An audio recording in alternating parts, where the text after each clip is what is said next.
Gracias por la invitación. Sí, ex ya de todo. Ex rector, ex profesor. Sí, o sea, ya me había hecho la situación de que llegado un tiempo uno tiene que dar un paso al costado, porque debe venir sangre nueva. Y bueno, recoger el guante, la posta que uno va dejando en el camino y eso pasó. Y eso pasó. Realmente fueron muchísimas las felicitaciones que hemos visto posteadas para su persona. Nosotros personalmente también queríamos felicitarles y a su vez también invitarles para que usted venga a contarle a la gente todo lo que sabe por todos los lugares donde ha pasado, porque quizás muchos jóvenes quizás no conozcan la gran historia que usted tiene detrás. Hombre de radio también. También he trabajado en el ET12, me jubilé también en la radio. Tengo 46 años de radio. Yo ingresé por designación de Edgardo Sajón, el 1 de enero de 1973, que Edgardo Sajón está desaparecido todavía, desde el 10 de abril de 1977. Y desde allí empecé, fui designado como locutor-redactor del servicio informativo que en aquella época existía. Después ocupé distintos cargos. Me jubilé como jefe del departamento periodístico de la radio. Estuve a cargo de la dirección de la radio en el año 2002, cuando el ET12 cumplió sus bodas de oro. Dios quiso que alguien del personal de la radio sea el director en ese momento. Y fui yo. Y ahí fue que la trajimos a la primer voz femenina que nadie sabía quién era. Y una señora que vivía en Santo Tomé, Margarita Estigarribia. Esa fue la primer voz femenina que tuvo el ET2 en sus comienzos. Bueno, que entre líneas dicen los de aquella época, Marta Moreno, que fue una locutora de la radio también y fue compañera de esta señora, Margarita Estigarribia fue novia de Tarragorros padre, fue novia de él y trabajó de locutora en LT12, la primera. Y bueno, estuve ese año a cargo de la dirección y después volví a mi tarea de jefe de departamento periodístico. Yo aclaro que mientras estuve a cargo de la dirección, nunca cobré el sueldo de director. Cobré el sueldo de jefe de departamento periodístico, porque yo estaba a cargo de la dirección. No era director nombrado, fui dejado a cargo por dos auditoras que habían venido desde la Secretaría de Medios, la doctora Carmen Borro, abogada, y la doctora Cristina Fernández, doctora en Ciencias Económicas. Habían habido unos manejos ahí en la radio y bueno, y ellas observaron los legajos de todo el personal, eran auditoras de años de la Secretaría de Medios y observaron los legajos y me ofrecieron si yo quería quedar a cargo. Bueno, le dije que sí y no tuve ninguna dificultad con mis compañeros, con el personal, que respondió ampliamente a las expectativas de esa época difícil Era un momento difícil. Muy difícil para la radio. Estuvimos 6 meses sin cobrar los sueldos y por contactos que yo tenía, hablé y le dije al señor Marcasiano, que era el director de administración en aquella época, un hombre también de radio, y me acuerdo, fue el 23 de febrero del 2002. Le dije, mire Marcasiano, ni usted ni yo somos políticos, somos gente de radio. Si usted en 48 horas no me deposita la totalidad para pagar los haberes al personal, yo me voy a mi cargo. Eso fue el 22 y el 25 de febrero me avisan del Banco Nación que estaba depositado el dinero. Y ahí se pudo pagar todos los sueldos. Hizo una buena gestión para los trabajadores. Gracias a Dios, sí. Creo que amplia libertad, que eso debe ser un medio de comunicación, sobre todo un medio del Estado, que hablen todos, sin tapujos, y de esa manera me manejé, y pueden dar fe todo el personal que estuvo conmigo, dentro de ellos tu compañero, tu co-conductor, que es Rubén. Yo fui la primera persona que Rubén conoció aquí en Paso de los Libres. Nos contó, muy linda historia, muy linda historia. Sí. Y que quizás nosotros como jóvenes no conocemos mucho, ¿no? Claro. Todo este trasfondo, todo lo que pasó. Sí. Esa historia de la emisora, por ejemplo, también yo particularmente no conocía de que usted era director de claro, sí, estuve a cargo de la dirección, manteniendo mi cargo de jefe de departamento periodístico, ¿no? Éramos 3 jefes de departamento, uno administrativo, técnico y el periodístico. Ese era yo. Y después, bueno, en la docencia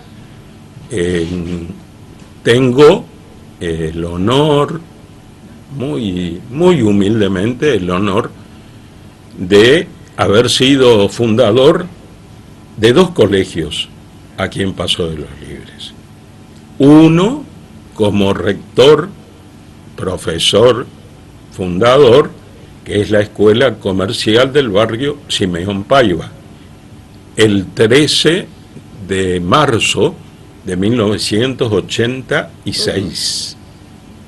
Y del Colegio San José fui profesor fundador, y después Monseñor Alfonso Delgado, en nota de puño y letra de él, ante la Dirección de Enseñanza Privada, me designa como rector del colegio. Y de ahí en más... Que fue donde últimamente... Claro, de ahí en más estuve.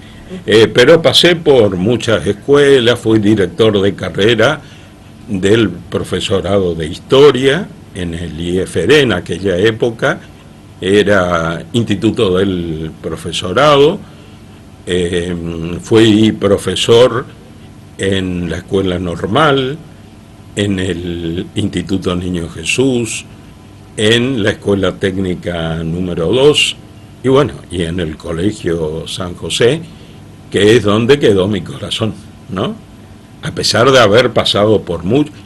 y además fui el primer secretario académico de la licenciatura en Comercio Exterior, que se creó el 6 de abril de 1980, durante la gestión del profesor Héctor Tamburini como rector de la UNE, y después vino el doctor Armando Romero, que era médico, profesor de cirugía en 5º año en la facultad, y fue rector de la UNE, fue candidato a gobernador por la Unión Cívica Radical, y es quien me designó como secretario académico, que le acompañé en esa gestión a la licenciada María Isabel Artigas, que era la directora de carrera de comercio exterior. Y fue la primer carrera a nivel universitario que se crea en el interior de Corrientes. Y yo te decía fuera de cámara que nos quedamos ahí, porque más allá de que hay una universidad privada, la universidad pública quedó ahí. Y otras ciudades que a posteriori tuvieron carreras universitarias han crecido y mucho. Caso Montecaseros y caso Santo Tomé. Caso Santo Tomé, exactamente. La licenciatura en Comercio Exterior, que ha abierto un montón de oportunidades para los adolescentes, para los adultos. Conozco chicos que ya se han recibido de licenciados en Comercio Exterior, otros que están estudiando y que realmente tienen salida laboral. Por supuesto. Y como dice usted, Santo Tomé, Montecaseros, pareciera que todos nuestros libreños están yendo para estudiar allá. ¿Qué es lo que le está faltando a Paso de los Libres? Yo creo que falta gestión, que me disculpen, sea del color político que fuera, yo no tengo color político, trato de votar a quien me parece el mejor postulante a los distintos cargos, pero me parece que falta gestión, porque no es posible que desde 1980, o sea, hace 39 años, si la matemática no me falla, tenemos una sola carrera cuando fuimos el primer punto del interior de Corrientes que se benefició con esa licenciatura, justamente por el lugar que ocupa Paso de los Libres, que es la primera aduana seca de la República Argentina, ¿no? Exactamente. Y realmente es triste la situación, porque a veces uno dice o escucha a adultos que dicen hay muchas oportunidades, hay muchas carreras, en una tenés que anotarte. Sí, el IFD cumplió. El Instituto de Formación, cumplió. Con su amplia gama. Exactamente. Ahora, lo que es licenciatura, por ejemplo, después hay otras tecnicaturas también. Sí, pero a nivel universitario, estatal me refiero, es la única. Desde 1980, 6 de abril, Héctor Tamburini. Y también yo fui en 2 oportunidades, en una, secretario de Cultura, Turismo y Deportes de la municipalidad, en la intendencia del señor Arturo Freiche, que en ese momento se inauguró el Museo Histórico de Paso de los Libres. Ese objetivo que está a la entrada del museo fue redactado por quien les habla. En la resolución de creación, sacaron de ahí, de la resolución de creación del museo. Y también en esa gestión, eso fue el 12 de septiembre de 1980, se inaugura el museo. Y el 19 de marzo, el día de San José de 1980, se inaugura el polideportivo, era en aquella época, que después se transformó en el Centro de Educación Física. Es también durante mi gestión. Y se inauguró también en el área de turismo una hermosa confitería en la Laguna Mansa, que teníamos la parte de confitería en la lomada, digamos, y un camping con un pequeño zoológico que se había otorgado en concesión al señor José Luis González, con incluso animales exóticos teníamos, y había baños con ducha de agua fría y caliente, o sea, muy lindo en Laguna Mansa.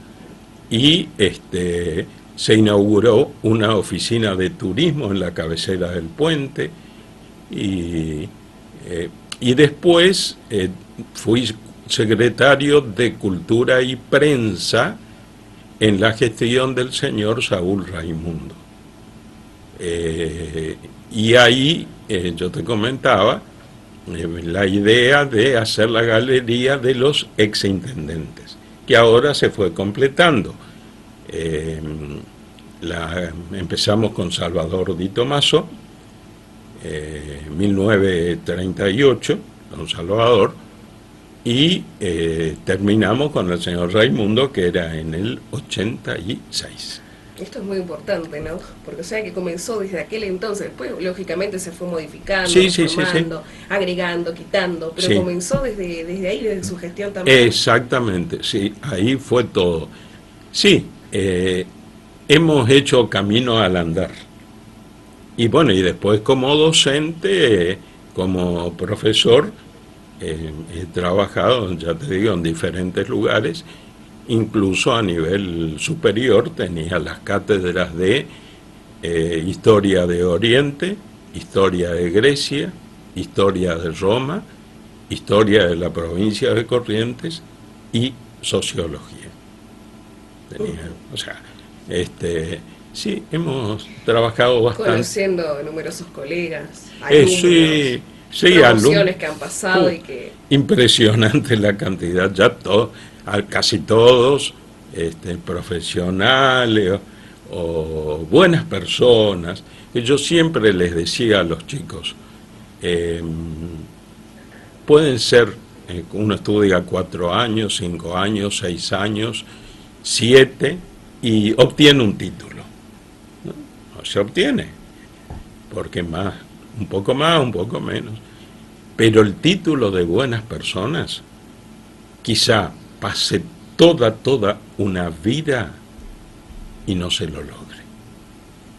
Ese es el mayor título. Que uno salga a la calle y digan simplemente fulano de tal o fulana de tal es una buena persona. Eso no se logra, no hay universidad que dé. Y se construye desde la casa. Por supuesto, por supuesto. La familia, y eso deben escuchar las familias, que está tan devaluado el valor familia, la familia es la primera educadora. La escuela orienta, acompaña, instruye, inculca valores también, pero la primera educadora es la familia. Donde la familia no acompañe el trabajo de la escuela, se vuelve doblemente difícil. Profesor, usted ha ocupado numerosos cargos, roles, en la educación principalmente. ¿Cómo me podría calificar a la educación actual?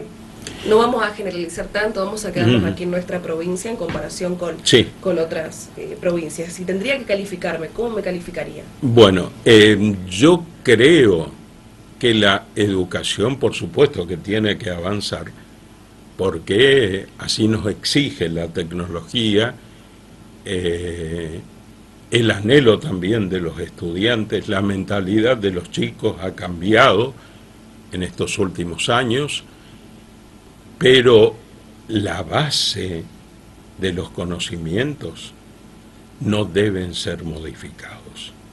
O sea, yo siempre les decía, ¿cómo definiría el Colegio San José, que fue el último en el cual yo estuve?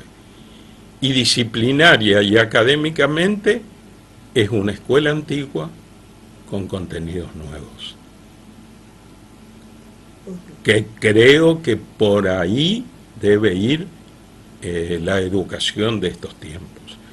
O si no, tomemos por ejemplo Francia, que ha vuelto al cálculo mental, a la enseñanza de las tablas de multiplicar, al dictado, cosa que se fue desestimando, porque se vio que lo nuevo, lo que quieren implementar como nuevo, o no se sabe implementar, no se está preparado o no está sirviendo.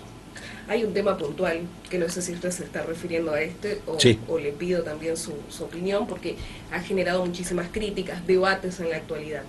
La educación sexual en las escuelas. Sí, y bueno, la educación sexual debe ser dada, debe tener parámetros, debe estar controlada fundamentalmente por, y ahí viene el papel de la familia, porque ¿quién mejor que papá y que mamá brinden al hijo varón y a la hija mujer el inicio de los conocimientos en cuanto a educación sexual? Y la escuela debe complementar, por supuesto, pero siempre bajo el control de las familias. Y ahí vendría también a colación una educación para la familia, ¿no? Porque muchas veces la familia no escuela de padres, escuela de padres hace falta. Que en algunos países existen. Colateralmente a la tarea académica de las escuelas, no van a clase todos los días, pero sí reciben charlas de formación, de orientación, y eso es bueno. Porque yo creo que lo más preciado que tiene un padre es el hijo. Y si no nos preocupamos para que nuestro hijo salga con los conocimientos necesarios para insertarse en la sociedad como una persona de bien, seguramente estamos fracasando como familia. Es un hecho que realmente uno podría estar debatiendo todo el día. No, ha por generado supuesto. mucho debate, justamente. Sí.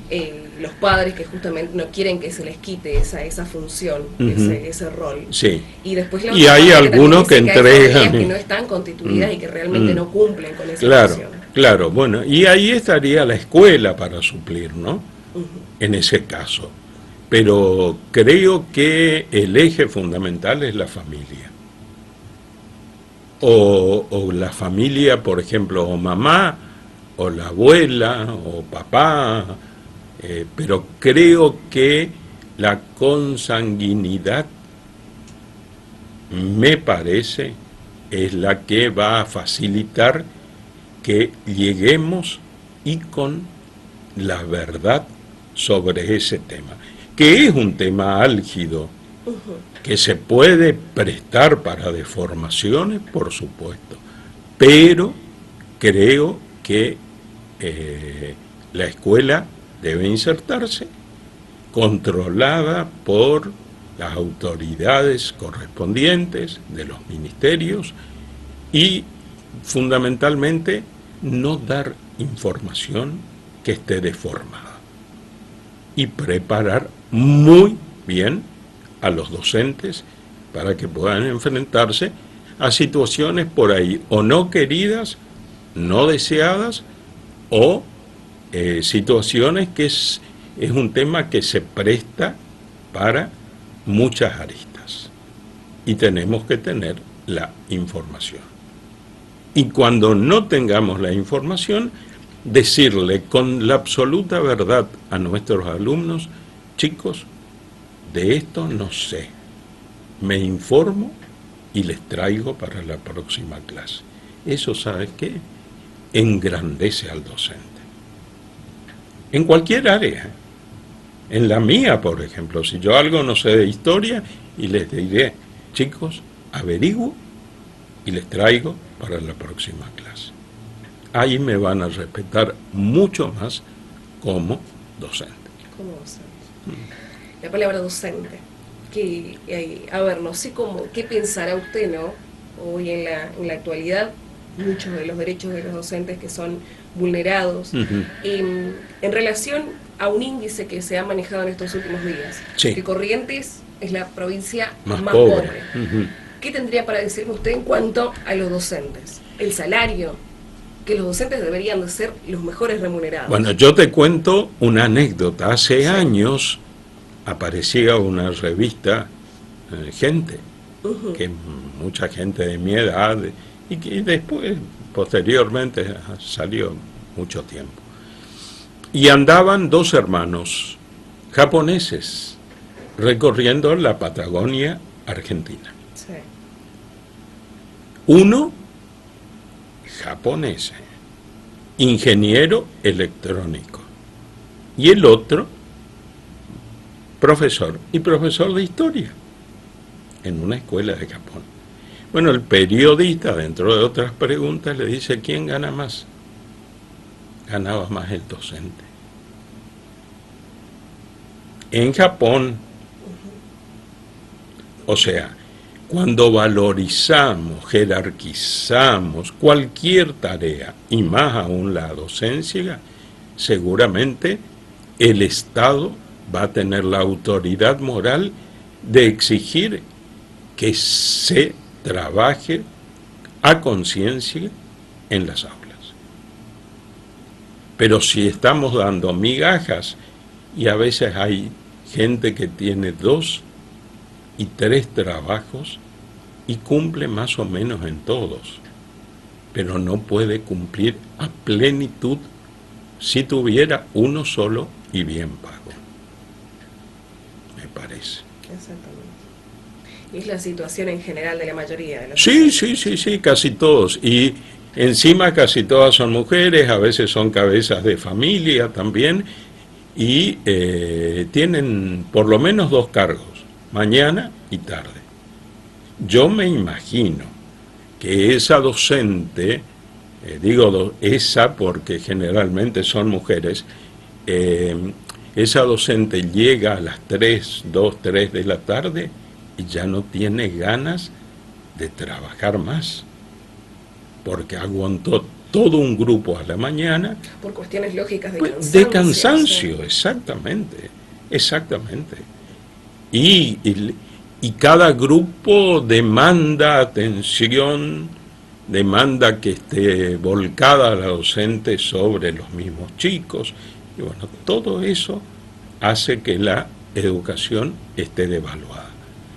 A mí me gusta decir una frase que está, y esto va para los dirigentes políticos, que está en Populorum Progressio, que es una encíclica del Papa Pablo VI. Pablo VI, el Papa Montini, es pariente de nuestro obispo. Nuestro obispo es Gustavo Montini. Y Pablo VI era Giovanni Battista Montini. Escribió esa encíclica, Populorum Progressio, y dice, ¿no? Solo a través de la educación los pueblos pueden ascender de condiciones de vida menos humanas a condiciones más humanas. No hay otra manera. Es solo a través de la educación. Entonces, y aquí viene la pregunta, ¿no? Eso decía el Papa.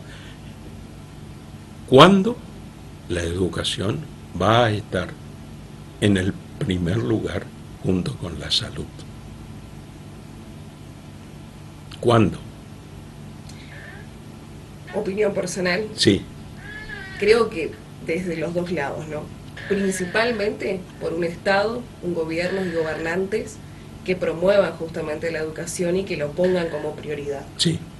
En lugar de sus intereses personales. Y seriamente también esa pizca, ¿no? de los docentes, que creo que es lo que no está faltando en la actualidad. Creo que al contrario, los docentes están haciendo un esfuerzo tremendo. Mucho esfuerzo. Por realmente continuar con esa vocación de docencia. Hay que valorizar la tarea del docente. El cuerpo docente en casi todas las escuelas es de excelencia. Donde comienzan los caminos de todos. Por supuesto. Todos comenzamos con esa seña, con ese hay profe. Por ahí una frase que anda por las redes sociales y dice, sí, ¿no?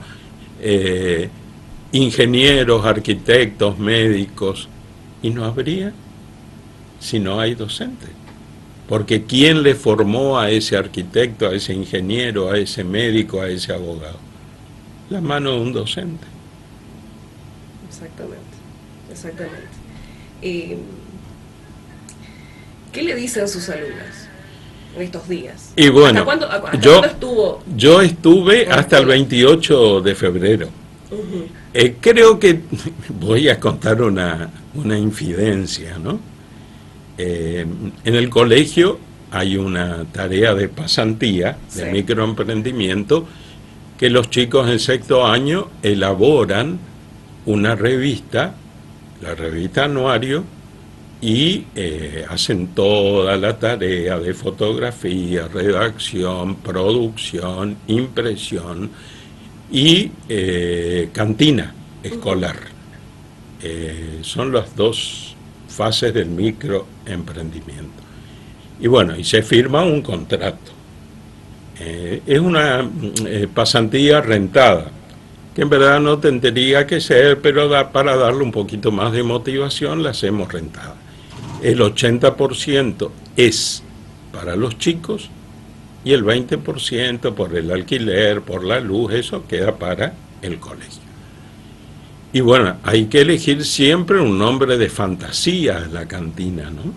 Porque hay que firmar un contrato entre el rector, en este caso la rectora, y los papás, los tutores. Y bueno, ¿y cuál fue el nombre que eligieron los alumnos de sexto año? Que estuvieron conmigo hasta quinto. Yo fui profesor de ellos en cuarto, quinto no. El nombre que eligieron, me dicen, los hijos del papi. ¿Y quién es el papi? Soy yo. O sea, tan malos recuerdos por ahí no he dejado. Tengo por ahí el mote, sí, de exigir, pero yo siempre les decía a ellos, porque los quiero, les exijo. O sea, era esa figura del profe exigente Sí, frente al aula. sí.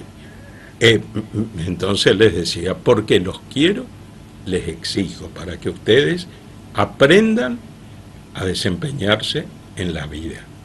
Desconfíen, siempre les dije eso, desconfíen, sea papá, mamá, tío, abuelo, cualquiera de la familia o docente también, que le deje hacer lo que ustedes quieran, que no le ponga límites, que no le ponga normas, que no le establezca normas.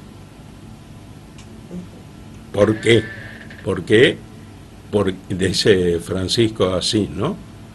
Haz que reprenda con dolor para saber que he corregido amando, porque los quiero, les corrijo. Siempre les digo. Que seguramente va a ser una frase que les quedó marcada a muchísimos fuego. alumnos. Sí. Yo creo que sí, incluso, ya te digo, tuvieron ese gesto, ¿no? De ¿cómo es? De colocar ese nombre a la cantina. Y bueno, quiere decir que tan mal recuerdo no dejé. Yo creo que es el ejercicio de la autoridad. En cualquier lugar, sea acá en el cable, en la radio, en la escuela, en el hospital, en cualquier lugar. El ejercicio de la autoridad. Venimos de fechas muy importantes, Sí. En donde justamente el rol del profesor de historia, por ejemplo, es muy importante. Sí. Por ejemplo, el 24 de marzo, que Sí. se conmemoró la Semana por la Memoria, la Verdad y la Justicia. ¿Cree usted que a los jóvenes hay que inculcarles, hay que hacerles recordar? Porque, lógicamente, ellos lo vivieron en ese tiempo y no conocen los hechos, no conocen el trasfondo y no conocen a muchas personas que fueron parte de esa historia y que hoy están con vida y que nos pueden contar. Sí. Ayer, por ejemplo, leía un posteo de usted por la fecha, una fecha que ha sido declarada histórica. Al 31 de marzo. Que yo le sugerí al intendente, no sé, por ahí no leyó, pero le sugerí que se declarase, más allá de la fecha histórica, que está muy bien, que se declarase como Día de la Bandera de Paso de los Libres. Porque en la bandera de Libres está sintetizado, una de las cosas es el cruce. Claro. En la bandera. Entonces, como no tenemos día de recordación, por ahí las escuelas pedían, porque esa bandera se hizo un concurso, bueno, la faceta histórica fue desarrollada por mí y la faceta artística por la diseñadora gráfica Ana Núñez, que es profesora también del colegio. y es la bandera que encabeza los desfiles del 12. Hay escuelas que yo sé que enseñan, ¿no es cierto?, el significado heráldico de la bandera, todo eso, pero por ahí es necesario tener una fecha, así como tenemos la bandera nacional, el 20 de junio, qué lindo sería que por el cruce de los 108 se conmemore el Día de la Bandera de Paso de los Libres. Y todo lo que sea historia sí, debe ser dado, porque es el sedimento, es la base sobre la que nosotros vamos a construir el futuro. Hay una rama de la historia que, porque en la escuela se enseña que la historia narrativa, esa que ellos dicen, y un cuentito, no. Tiene que ser la historia pragmática. O sea, ¿para qué? Pragmática es utilitaria, para que los errores que se cometieron en el pasado no vuelvan a cometerse en el presente. Y eso va a determinar que tengamos un mejor futuro, ¿no? ¿A qué se va a dedicar el profesor Aldo Devoto de ahora en más? Y bueno, yo te comentaba que ayer, o antes de ayer fue, una colega de historia, voy a nombrar, es Carmen Estenaga de Cabral, Carmenchu, me hizo una pregunta sobre la fundación de la terminal de ómnibus. Bueno, y me dice, mira Aldo, yo siempre tuve la idea de hacer una efemérides de Paso de los Libres. Y me dice, y ahora que vos te jubilaste, podríamos hacer entre los dos. Y bueno, le digo, sí, es una propuesta linda, que nos hace falta los libreños, adaptada a Paso de los Libres. Qué bueno, qué bueno. O sea, qué sé yo, por ejemplo, yo nombraba 6 de abril de 1980, creación de la licenciatura en Comercio Exterior. Por ejemplo, que la gente no sabe, ¿no? Bueno, el 31 de marzo de 1843, en 1943, que se inaugura el monolito que ahora salió a la luz también. Sí. Y bueno, y así hay muchas cosas, ¿no? Lo de la terminal de ómnibus, lo de las escuelas. Cada institución tiene su fecha institucional, valga la redundancia, y la gente no sabe. Entonces, ustedes mismos, los medios, al comenzar el programa, dice, hoy, en Paso de los Libres, se conmemora tal hecho. ¿No es cierto? Creería yo que, por ejemplo, tenemos un expresidente, el único expresidente correntino, nacido acá en Paso de los Libres. Arturo Frondizi. Bueno, la muerte, el nacimiento, el 28 de octubre de 1908, el nacimiento de Arturo Frondizi, sus padres, Julio Frondizi, por ejemplo, que no sé si sabrán que Julio Frondizi era constructor como buen italiano y vino a hacer los primeros cordones cunetas a Paso de los Libres, por eso vino aquí, y la extensión del ferrocarril del nordeste, como se llamaba, el después ferrocarril Urquiza. Julio Frondizi. Isabel Ercoli, que fue su mamá, que era ama de casa. Y Arturo y Silvio Frondizi, que fue rector de la Universidad Nacional de Tucumán, fue muerto, era de tendencia comunista, Silvio, y fue asesinado, mejor dicho.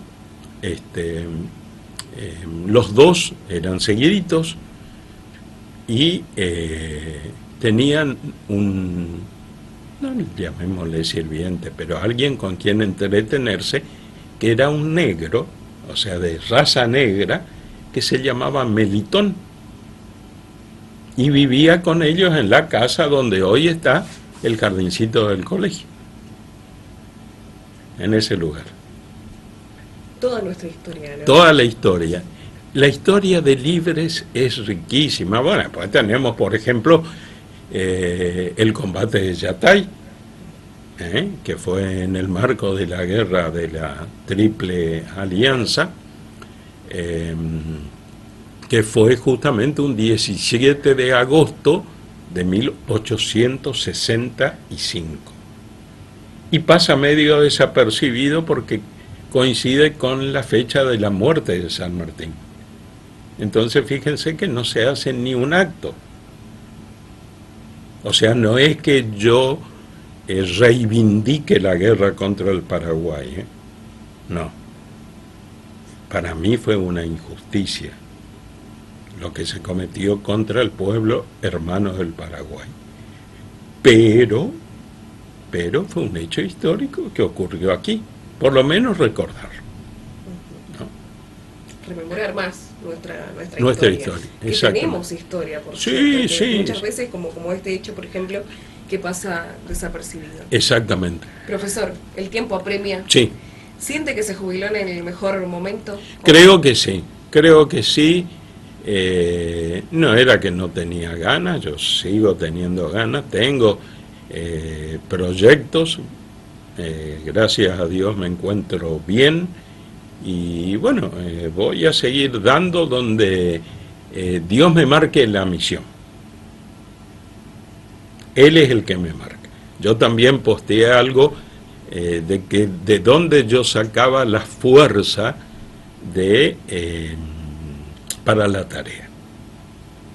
Y contaba que nosotros con el padre Moleda, que era nuestro representante legal, allá por el año 95 plantamos 4 medallitas de San José en el lugar donde hoy está el colegio.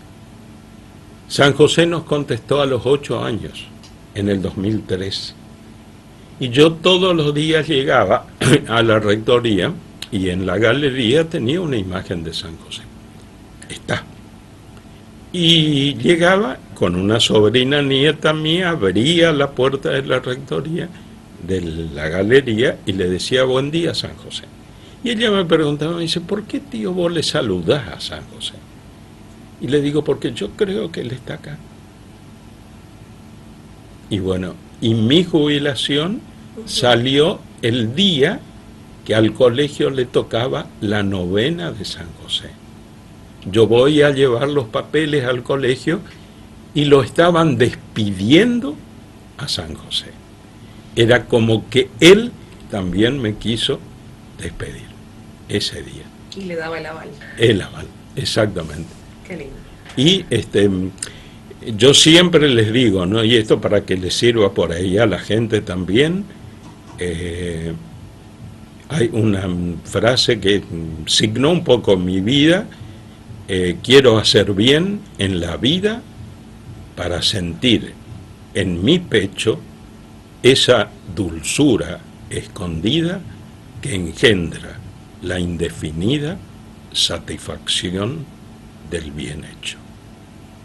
Qué hermosa frase para nuestros oyentes, televidentes que nos están escuchando, nos están viendo también. Sí. Profesor, lo tengo que despedir, pero no quiero despedirlo sin antes pedirle que les deje un mensaje a todos aquellos docentes, que por cierto conozco muchas amigas que incluso ejercen la docencia, sí. Aquellos que están atravesando su docencia hace años y que por ahí sienten justamente, como les decía hoy, sus derechos frustrados, aquellos docentes que recién están empezando, sí. Aquellos que están educándose para educar. ¿Qué mensaje le dejaría usted con todos los años de docencia que ha transitado?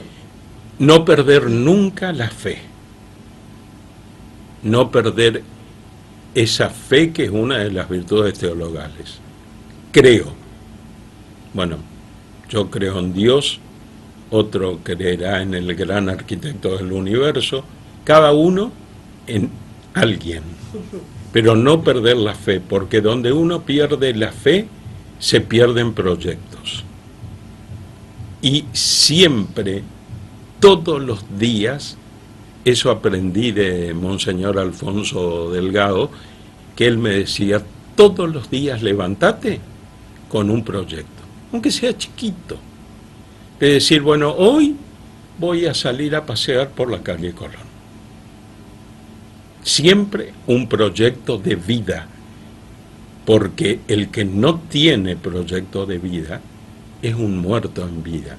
Y ocurren, sobre todo en los adolescentes, ocurren situaciones muy feas si el adolescente no tiene un proyecto de vida.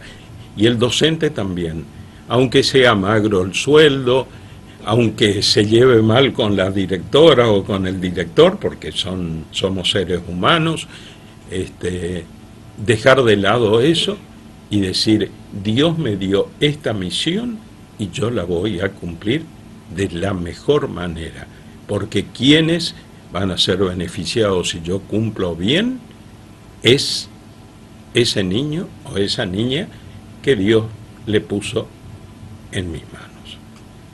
El trabajo bien hecho. Fíjate vos, yo siempre les digo a los alumnos, por ahí no sé si estoy cansando, pero siempre les decía, ¿qué pasó haciendo la mayor parte del tiempo Jesús en la tierra? La vida pública fueron 3 años, de los 30 a los 33, hizo milagros, resucitó muertos, todo. Pero la mayor parte del tiempo pasó trabajando en la carpintería de José y haciendo bien su trabajo. Entonces la centralidad nuestra es hacer bien el trabajo. Cuando él tuvo que elegir a sus discípulos, ¿a quiénes eligió? No eligió ni al escriba, a ninguna autoridad, eligió a gente de trabajo. ¿Qué mensaje nos está dando? Hacer bien el trabajo para poder ser santos. Ahora, el trabajo de docente, ¿es una construcción que a diario el docente tiene que pulir? Por supuesto. ¿O ya está destinado No. por vocación? O sea, sí, vocación tiene que tener, porque sí, es como cualquier profesión, pienso yo. Sin vocación no se llega. Pero todos los días mejorar, todos los días actualizarse, todos los días leer. Yo había ido una vez a un curso que dio David Isaacs, que es el vicerrector de la Universidad de Navarra, y decía, ¿no? El docente por lo menos tiene que leer 1 hora por día, dedicar a la lectura. Y así se va a sentir actualizado. Y una vez Van Gelderen, que había sido secretario de Educación de la Nación, Horacio Van Gelderen, en otro curso, en el Colegio Los Molinos en Buenos Aires, decía, cuando ustedes vayan a tomar a un maestro nuevo, una maestra nueva, díganle, haceme 3 renglones, una síntesis del último libro que leíste.